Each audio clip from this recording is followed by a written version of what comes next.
In South Africa, rugby isn't just a sport, it's a way of life. From the world-conquering four-time champion Springboks to the fast, fearless Blitzboks of the seventh stage. An impressive legacy, but there's one question that no other nation has been able to answer. Why do South African players have such an advantage in turning lightning-quick 7-stars into global 15-a-side legends? What's the secret behind this seamless transition, and why can't others replicate it? This is the story of skill, strategy, and a system built for success. Welcome to The Report.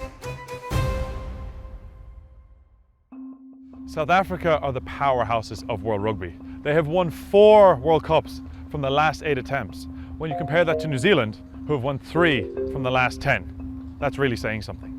South Africa know all too well how to win on the 7 series as well. The ability to win across both is largely related to not just sevens as a sport, but also to the way in which the Blitzboks play and the culture embedded in South African rugby. So what is it that makes South Africa so good at transitioning styles? Let's break it down. Let's start with the players. One, amongst a few things, that sets South Africa apart is how players move between 7s and 15s so seamlessly. With players like Cheslin Kolbe, Curtly Arnza and Kwagga Smith excelling in both. Sevens rugby demands players with skills essential to 15s, operating under intense physical and mental pressures. But sevens is all about the extremes. Players can learn to develop these fundamental skills at incredibly high stakes on the 7 series before transitioning over to playing for the Springboks. The Blitzboks are seen as a legitimate pathway to success, not just a separate sport. But with other nations, it's not quite the case. They seem to keep 7s and 15s separate, which limits the movement of players from one format to the other. But don't take my word for it. Here's former Blitzbok captain, current coach, great friend, Phillip Snyman, to tell you more.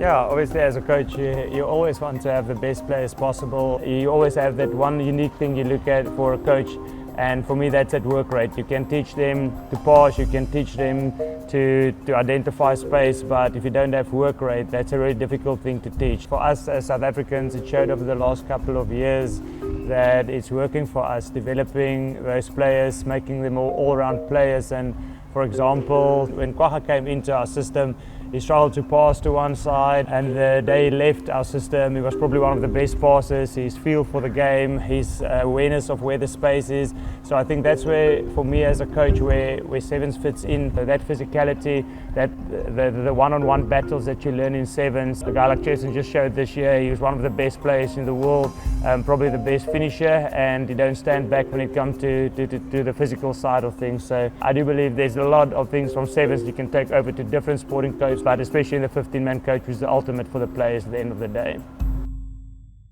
Let's get into those differences a little bit, starting with the format. Sevens is immensely high speed. With fewer players on the field, individuals need to be faster, more agile, and more aware of space. Every sevens team knows the importance of these demands, but one difference with the Blitzboks is that these skills also translate directly into the setup and style of play of the Springboks too. I like to think I know a lot about rugby, but to get even deeper into the subject, I've arranged a call with Morton. He's a rugby journalist based out in Sydney, so let's get him on a call. It's always surprised me in the best way how some of the fittest athletes in the world can still come off the field and be tired. You know, it's such a demanding sport, sevens, almost underrated at times how physically demanding it can be, because it's endurance based, but also you've got to be quick. What are the similarities between the Blitzboks and the Springboks in terms of their style of play? They know how to win. I guess that comes down to their emphasis on a fast, speedy game that's also built on a level of fitness that's required to not just compete on the 7 series, but compete for trophies as well. You know, they've got the bomb squad for a reason. It's because their forward pack is fundamentally what's driving that team towards success and has done. Then if you look at the sevens team with the Blitzboks, now with their rush defence, which both teams pride themselves on, they're able to catch teams under a bit of pressure, and if they can catch opposition players going backwards a little bit, then they thrive. On the back of that, the Blitzboks can be competitive, and obviously the Springboks, they're the 2-time defending Rugby World Cup champions for a reason, but that's all because of the skills they honed on what's now called the 7 series.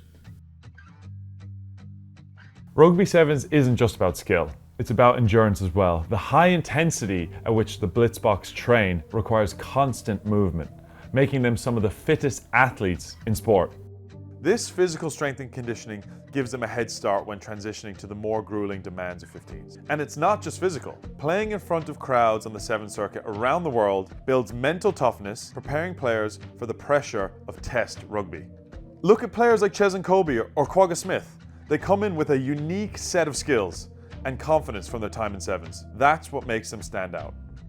The Springbok system is designed to take advantage of these qualities, fitting them into the wider game plan.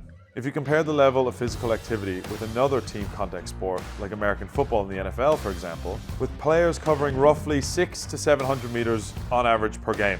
Skill positions like wide receivers averaging closer to 1 kilometer. Now compare that with 7s. In just 14 minutes of high intensity, all action gameplay, a 7s player covers 1.5 to 2 kilometers on average. A huge difference. Now let's get a little bit deeper with one of the hardest working men in 7s. So 7s is all about being the decathlete. You've got to be as fast as the sprinter, you've got to be as fit as the 800 metre runners, you've got to be as strong as the powerlifters. You're essentially on a treadmill at 20 kilometres per hour, full tilt. You get off there, you jump into a tumble dryer full of rocks. You do that 6 times a weekend. You've got to be able to run plus 30 kilometres per hour. You've got to be able to do it for over 1,500 metres per game.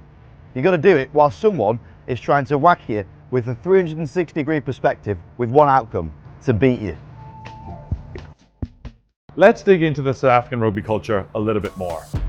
For many young players, the Blitzboks offers stability and international exposure or playing time that they may not get with 15s early in their career. And crucially, it keeps them within the South African rugby structure rather than losing players to international clubs. For context, that doesn't happen with every rugby playing nation. In the last World Cup, South Africa was only one of 2 teams in the top 10 that had 100% homegrown players. I think for us South Africans, we are very proud and rich rugby nation, and everybody out of the 55 million people, I think 50 million people are wearing green jerseys on a Friday. We call it the Book Friday. It's part of your national identity in South Africa, rugby. It's one country behind one team, and they want them to win. They want them to win bad, but it's also fun. You're probably hard pushed to find a prouder nation in rugby than South Africa. That transcends the Blitzboks. They are a brotherhood of teams. They speak 11 languages between them, and they are unified in their sole outcome to be the best in the world. We have a pathway that we want to follow. Everybody knows exactly where they fit in. For us to get closer to the Springboks, that's the benchmark. They're number 1 team in the world, and we learn from them every day, and whatever they feel we need to do and how we need to upskill a guy, that's our mission, to make sure we have the best product in SA Rugby. So when you get the pathway right and you crank up the conveyor belt, it doesn't matter if it's 15s, 7s, under 20s or schoolboy rugby. The talent shines through, and that's why South Africa have got it right.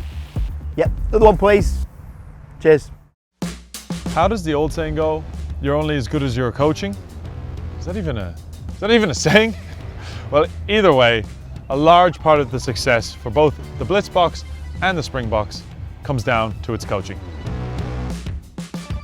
South African coaches like Rassie Erasmus and Jacques Nienaber are known to recognise the potential in 7s players and trust them to deliver in the 15-a-side game. It's not just about athleticism. They're looking for players with tactical intelligence and adaptability, qualities honed in the Blitzboks setup.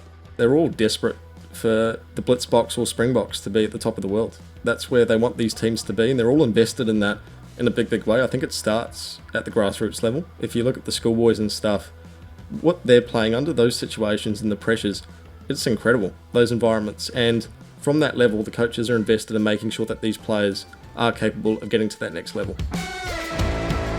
It is well known that a home advantage can inspire a win. But despite knowing the taste of success internationally, winning has rarely been on the menu in Cape Town for the Blitzboks. Despite winning multiple tournaments in the vast majority of recent 7 seasons, they haven't won a home tournament since 2015. So what has made victory on home soil so hard to achieve for the Blitzboks in recent years? Yes, there will always be a little bit of pressure on the hosting nation. This is one time of the year where you play in front of friends and family. If I think back now, there's a lot of outside noises. You listen to the friends, you look at social media. For me as a coach, I just want to cut out all of those noises. We're one of the few nations that still have a home tournament, and we want to use that advantage, but I think everybody wants to be at their best in Cape Town. There's a big reward afterwards, so if you can finish Cape Town on a high, everybody goes on Christmas break, and I think the presents under the Christmas tree might be a little bit bigger. I think a good final question to ask about the secret to success is about how, more importantly, why other nations don't seem to follow. I think in South Africa's case, they've got the depth. They've got so many players to choose from, but they've also got the know-how and the desire to be competitive in both 15s and 7s. Maybe with some other unions, the desire might be to be competitive in 15s and put all their eggs in one basket, so to speak, in that regard. Or maybe they just don't have the players who can compete across both formats at a world-class level. You know, teams have tried it, but for the most part, it's really hard to manage being successful in both formats. But that's what separates South Africa from the rest to an extent. South Africa's success is due to a perfect combination of a handful of factors. Strong rugby culture, clear development pathways, coaches who believe to the end, and players who perform week in, week out at the highest level. When you combine all of these elements, South Africa have created a pipeline of talent and performance unmatched in the rugby world. It shows due to Seven's fast, intense and tactical style that it has and will continue to produce some of the best rugby players in the world. And if South Africa can continue to bridge the gap between the two formats, they will remain a powerhouse in world rugby for years to come.